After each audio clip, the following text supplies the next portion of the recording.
I never thought I was going to lose this much money, this fast. In South Florida, farmers say they're in trouble.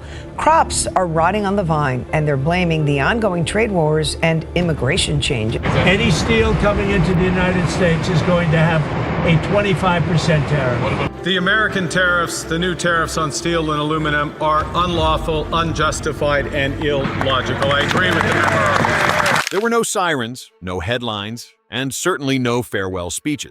Yet somewhere along the way, the United States quietly lost the ally it once considered unshakable. Canada, the calm, steady neighbor who stood beside us through wars, crises, and economic upheaval, has begun to drift away not out of anger or retaliation, but because something far more profound has eroded trust. While Washington remained consumed with tariff battles and the politics of America, First Ottawa was already taking calculated steps to untangle itself from the grip of U.S. dependence. Billions of dollars were quietly withdrawn from American investment. Defense contracts were redirected toward European partners, and supply chains were methodically restructured to reduce exposure to Washington's volatility. It wasn't a rebellion. It was preparation for a future in which Canada no longer assumes the United States will be reliable, stable, or even present. What makes this rupture even more unsettling is the way it unfolded not with outrage or threats, but with silence. Canada didn't announce a pivot. It didn't seek a fight. It simply acted calmly, decisively, and without permission. And that silence speaks louder than any protest ever could. The question now is, what exactly has Canada been building quietly, methodically, while America wasn't paying attention? As Canada quietly reshapes its trade alliances, it's not politicians or CEOs who feel the first shockwaves, it's ordinary American families. In April 2025, consumer confidence collapsed to 50.8, the lowest it's been since the dark days of the pandemic. A single-month drop of 11% may not make headlines, but it reveals something deeper. Americans are no longer just anxious. They're losing faith in the economy altogether. And who could blame them? By May, prices for everyday essentials, washing machines, refrigerators, kitchen appliances spiked by 4.3%, the sharpest jump in nearly 5 years.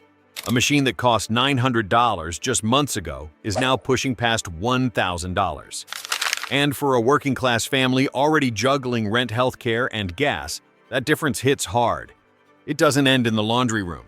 Even online, where price competition once protected consumers, the pain is real. A study of over 1,400 Chinese imported products sold on Amazon showed prices had risen by 6% since January, more than double the general CPI increase for goods. That might sound small in percentage terms, but over a month it's an extra $100 here, $50 there. By year's end, some families are looking at a $1,000 gap without having bought anything extra. Then came the real gut punch: raw material costs. Trump's decision to raise tariffs on Canadian aluminum and steel from 25% to 50% caused a shock in domestic markets.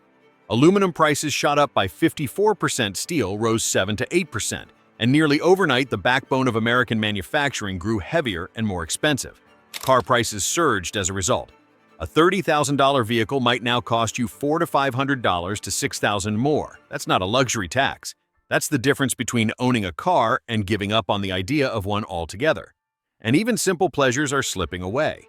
Aluminum can costs have forced beverage companies like Corona's parent firm to scale back. Six-packs are more expensive. Inventory is thinning. The price of a cold beer on a summer weekend, one of the last affordable joys for many Americans, is now just another sacrifice in a trade war they didn't ask for. Meanwhile, factories are going quiet. The ISM Manufacturing Index dropped to 49.0 in June, marking 4 consecutive months of contraction.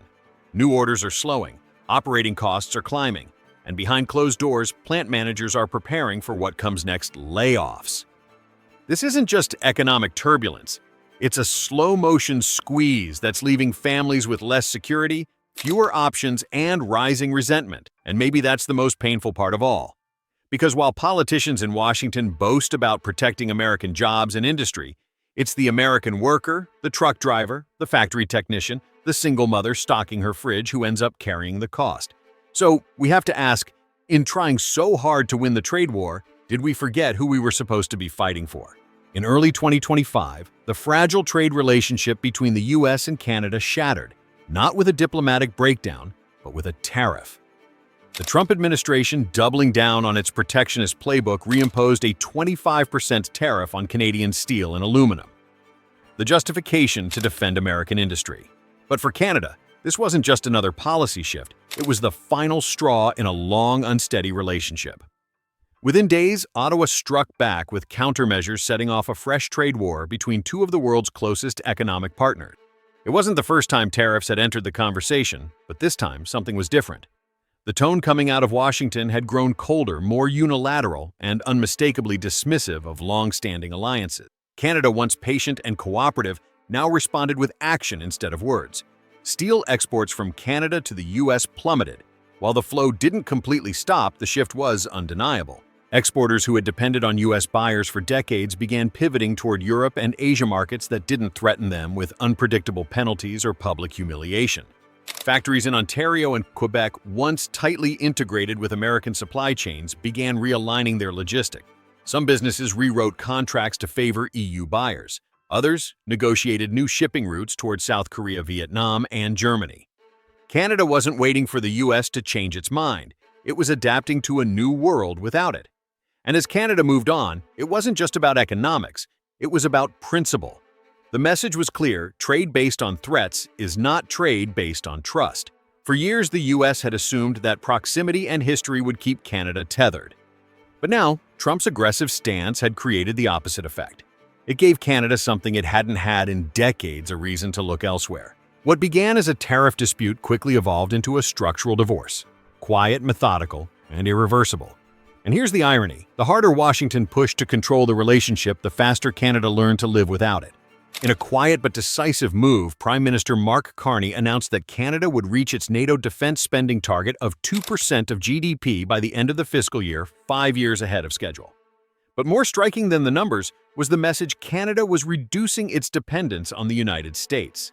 Carney emphasized that future military procurement, including programs like the F-35, would increasingly come from Europe.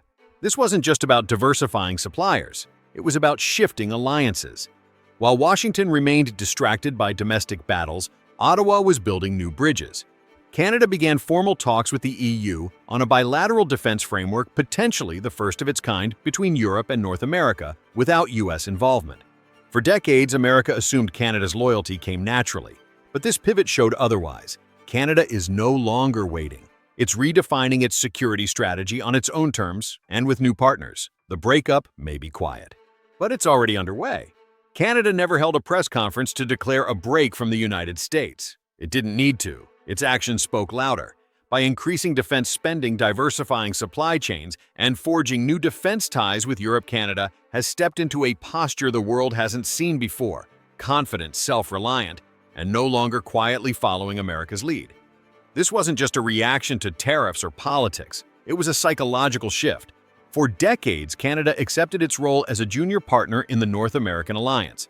But with Washington growing more unpredictable and unilateral, Ottawa chose not to plead for attention, but to prepare for independence.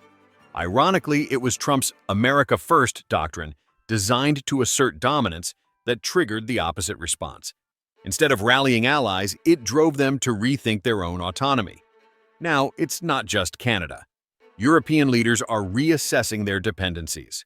In Australia, South Korea, and Japan, quiet conversations are unfolding about reducing reliance on U.S. guarantees and building more self-sufficient strategies. The illusion of automatic loyalty is breaking, and the world is beginning to ask, if Canada can walk away, who might be next? Canada never held a press conference to declare a break from the United States. It didn't need to. Its actions spoke louder.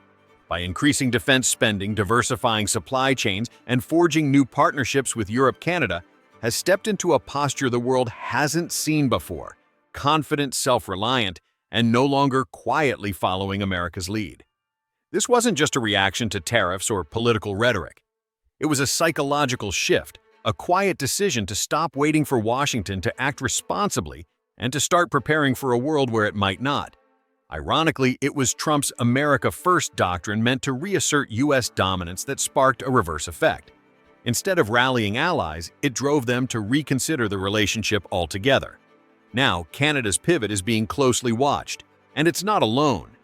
Australia is signing security agreements with the EU, South Korea and Japan are reevaluating the strategic reliability of the U.S. And in Brussels, a new bilateral defense mechanism with Canada is being shaped, potentially laying the foundation for a transatlantic counterbalance to American influence. The shift is no longer personal, it's global, and it raises a question that Washington can no longer ignore. If even your closest allies are preparing for life without you, how much longer can you still call yourself the leader of the free world? America First was meant to protect working Americans, but today it's everyday families who are paying the highest price. While Canada forges new alliances, secures defense deals, and rewires its economy, American households are left grappling with rising prices, shrinking job prospects, and growing uncertainty. A car now costs thousands more, a fridge an extra $100. Even a six-pack has become a luxury. And while we struggle to keep up, our allies are quietly walking away. No drama, no declarations, just action. Canada's pivot isn't just a trade story, it's a warning. If Washington continues to push allies away and ignore the cost at home, we may not just lose a neighbor, we may lose the foundation of American leadership itself. What if this isn't about Canada leaving us, but about us leaving our own people behind? Do you think America is becoming isolated? Or are we just waking up too late? Drop your thoughts in the comments. Like, share, and subscribe if this story made you stop and think. Because sometimes the biggest losses come quietly, one household at a time.